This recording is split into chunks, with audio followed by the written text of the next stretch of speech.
ಮಧುಮೇಹವು ಗುಣಪಡಿಸಲಾಗದ ಕಾಯಿಲೆ.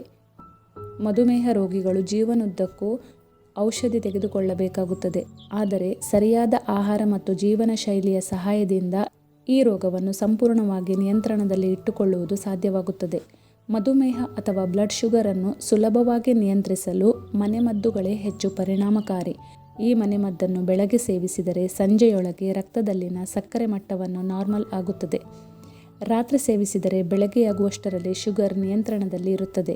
ರಕ್ತದಲ್ಲಿನ ಸಕ್ಕರೆಯನ್ನು ನಿಯಂತ್ರಿಸಲು ಬಾರ್ಲಿ ಮತ್ತು ಹುರಿಗಡಲೆ ಪುಡಿ ಉತ್ತಮ ಮನೆಮದ್ದು. ಇದರ ಸೇವನೆಯಿಂದ ಬ್ಲಡ್ ಶುಗರ್ ಮಟ್ಟವನ್ನು ನಿಯಂತ್ರಿಸುವುದು ಸಾಧ್ಯವಾಗುತ್ತದೆ. ಈ ಮಿಶ್ರಣ ಬೀಟಾ ಗ್ಲುಕನ್ ಅನ್ನು ಹೊಂದಿರುತ್ತದೆ. ಇದು ಗ್ಲೂಕೋಸ್ ಹೀರಿಕೊಳ್ಳುವಿಕೆಯನ್ನು ಕಡಿಮೆ ಮಾಡುತ್ತದೆ. ಇದರಲ್ಲಿ ಫೈಬರ್ ಸಮೃದ್ಧವಾಗಿದ್ದು, ಇದರ ನಿಯಮಿತ ಸೇವನೆಯು ಜೀರ್ಣಾಂಗ ವ್ಯವಸ್ಥೆಯನ್ನು ಆರೋಗ್ಯವಾಗಿರಿಸುತ್ತದೆ.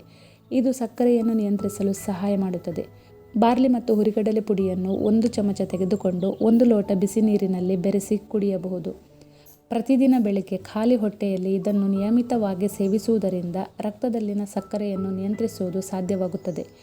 ಈ ಪುಡಿಯನ್ನು ಬೆಳಗ್ಗೆ ಖಾಲಿ ಹೊಟ್ಟೆಯಲ್ಲಿ ಕುಡಿಯುವುದರಿಂದ ಮಲಬದ್ಧತೆ ಮತ್ತು ಇತರ ಜೀರ್ಣಕಾರಿ ಸಮಸ್ಯೆಗಳಿಂದಲೂ ಪರಿಹಾರವನ್ನು ಪಡೆಯಬಹುದು.